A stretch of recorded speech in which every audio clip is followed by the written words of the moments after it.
शादी कब होगी? बहुत ही ज्वलंत प्रश्न आजकल आया। अगर कुंडली देखने जाते हैं, लाइव जाते हैं, यूट्यूब में लाइव करें, फेसबुक लाइव करें, इंस्टाग्राम लाइव करें, सबसे पहला प्रश्न आता है कि शादी कब होगी। बड़ा ही मुश्किल सवाल बनता है आज की डेट में। कारण यह है कि अब लोग शादी तब कर रहे हैं जब धर्म शास्त्रों के अनुसार, ग्रंथों के अनुसार, वेदों के अनुसार शादी की उम्र बीत चुकी होती है। और जब शादी की उम्र बीत जाती है तो शादी होने में परेशानी होती है। अब बात आती है कि शादी होगी कब। दिन भर में ऐसे बहुत सारे प्रश्न आते हैं। 90% प्रश्न तकरीबन शादी कब होगी। तो शादी आपकी कब होगी इसके विषय में बताते हैं। मित्रों, वीडियो को लाइक कीजिए, सब्सक्राइब कीजिए, शेयर कीजिए, जिससे ये ज्वलंत प्रश्न का जवाब हर जरूरतमंद को मिल सके। शादी होने का एक समय होता है। धर्मशास्त्रों के अनुसार 18 साल से 25 साल की एज में लड़के की शादी और लड़की की शादी 16 साल से 21 साल की एज में हमारे धर्मशास्त्रों के हिसाब से होती है। लेकिन धीरे धीरे समय बदलता गया। समय बदलने के कारण लोगों की जरूरतें पूरी करने के लिए नौकरी की, धन की आवश्यकता पड़ने लग गई। अब उसके लिए होता क्या गया कि पहले हमें अपनी शिक्षा पूरी करनी है, शिक्षा पूरी करने के बाद अपने कैरियर को बनाना है, कैरियर बनाने के बाद फिर हम शादी के विषय में सोचेंगे। इतना करते करते लड़की की एज 27 से 30 साल हो जाती है, लड़के की एज 30 से 35 साल हो जाती है और शादी का समय होता 25 साल लड़के का मैक्सिमम और 21 साल लड़की का। समय तो कब का निकल गया। अब आपको आपके धर्म शास्त्र भी आपका सहयोग नहीं करते हैं, आपकी कुंडली भी आपका सहयोग नहीं करती है, क्योंकि हर चीज का एक समय है। हर चीज समयबद्ध तरीके से इस सृष्टि में, इस धरती पे होती है। क्योंकि आपने समयबद्ध के अनुसार आप नौकरी करते हैं, समय के अनुसार बिजनेस करते हैं, समय के अनुसार धन कमाते हैं, तो शादी का भी समय है, उसको आपने समय के अनुसार नहीं किया। तो अब बात आती है कि कैसे होगी और कब होगी। पंचम भाव से शादी का रिश्ता तय होता है।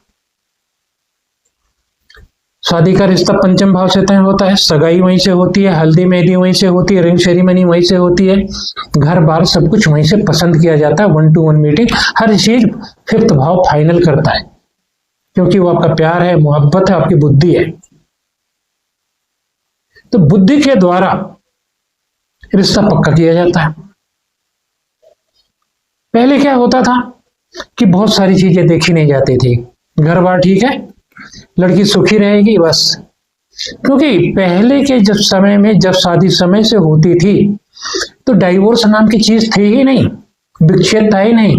वैवाहिक जीवन में कितनी भी परेशानियां थी, लेकिन वैवाहिक जीवन चलता था। आज कैरियर बनाने के चक्कर में, पैसा कमाने के चक्कर में थोड़ा सा ऊंच नीच हुआ तो दोनों अलग हो गए कि मैं भी कमाती हूं, मैं अपना पालन पोषण खुद कर लूंगी। सबसे बड़ा कारण होता है ये। दूसरा कारण, पहला ये धन को कमाने के लिए, दूसरा कारण ये धन का घमंड। और वैवाहिक जीवन के बगैर ये सृष्टि आगे बढ़ती नहीं है। हम धरती पे आए हैं तो सृष्टि को आगे ले जाने के लिए, सृष्टि खत्म करने के लिए नहीं। हम अपने वंशानुगत वंश को आगे बढ़ाने के लिए। इसलिए कुंडली में देखा जाता है भकुट मिल रहा है, नाड़ी मिल रहा है, वर्ण मिल रहा है, वैश्य मिल रहा है, गह मैत्री हो रही है, सारी चीजें, सारे गुण मिलान किए जाते हैं। अब बात हुई कि इस पंचम के कारण आपका रिश्ता होने में मुश्किल हो जाता है। फिर आप दिल से काम लेना कम कर देते हैं, दिमाग से ज्यादा काम लेते हैं। लड़की पढ़ी लिखी है, लड़की सुंदर है, सब चीजें किसी को भी नहीं मिलती हैं। अगर धन होगा तो सुंदरता नहीं होगी, सुंदरता होगी तो धन नहीं होगा, सामाजिक जीवन होगा तो धन की कमी होगी। 2 ऑप्शन भगवान देते हैं, हर एक को एक ही ऑप्शन मिलता है। अगर आपके पास धन बहुत ज्यादा है तो धन कमाने के चक्कर में आप अपने स्पाउस से दूरी बनाएंगे और मैरिज लाइफ खराब होगी। अब बात आती है कि शादी होगी कब। अब शादी देखी जाती है 7वें भाव से, स्पाउस के भाव से। अब शादी कराएगा 7वें का बैठा ग्रह, उसकी दशा आएगी तो शादी होगी। दशा नहीं आएगी तो शादी नहीं होगी, ऐसा नहीं। सप्तम का देखने वाला ग्रह भी कराएगा, अब उसकी दशा कब आएगी? अगर कोई नहीं करा रहा है तो सप्तम की जो राशि है उसका स्वामी भी कराएगा। अब डिपेंड करता है उसकी दशा कब आएगी। अगर ये तीनों नहीं करा रहे हैं तो शुक्र कराएगा, क्योंकि शादी का फिक्स सिग्निफिकेटर है, फिक्स नैसर्गिक कारक है, उसकी भी दशा नहीं आ रही है। तो फिर गुरु का आशीर्वाद चाहिए, जुपिटर का। अगर वो दशा में आ गया, उसका आशीर्वाद मिल गया तो शादी हो जाएगी। अब ये चीजें जो होती है एक समयबद्ध तरीके से होती है, क्योंकि जितने ये शास्त्र हैं, यजुर्वेद, ऋग्वेद, जितने भी ये शास्त्र हैं, मीमांसा, उपनिषद जितने भी हैं, इसमें हर चीज की एक टाइम स्पैन है। टाइम स्पैन तो आप क्रॉस कर चुके होते हैं। तो अब इसलिए होती है आपकी देरी, और इस देरी को दूर करने के लिए अपनी कुंडली को तरीके से मिलवाइए। देखिए जितने ग्रहों को मैंने बताया उसमें किसी की दशा, अंतरदशा, प्रत्यंतर दशा, सूक्ष्म दशा, प्राण दशा आ रही है क्या? अगर आ रही है तो क्या शादी हो जाएगी? नहीं, कोई गारंटी नहीं है, क्योंकि दशा का फल ट्रांजिट लेके आता है।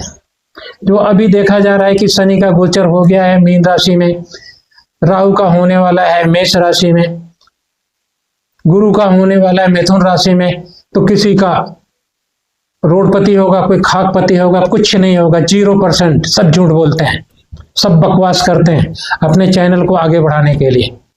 गोचर सिर्फ दशा का फल लेके आता है, गोचर एक डाकिया है। अगर वो गोचर का फल, वो दशा का फल गोचर में शुभ शुभ आ गया तो आपकी शादी हो जाएगी। अगर गोचर अशुभ आया तो शादी नहीं होगी।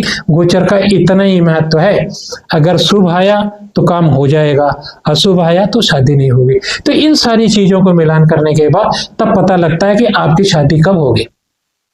तो मित्रों, वीडियो को लाइक कीजिए, सब्सक्राइब कीजिए, शेयर कीजिए, सभी जरूरतमंद लोगों के बीच में शेयर कीजिए। और अगर कुंडली का मिलान कराना है तो दिए हुए नंबरों पर आप फोन कीजिए, सब्सक्राइब कीजिए। आप लोगों का बहुत बहुत धन्यवाद। नमस्कार।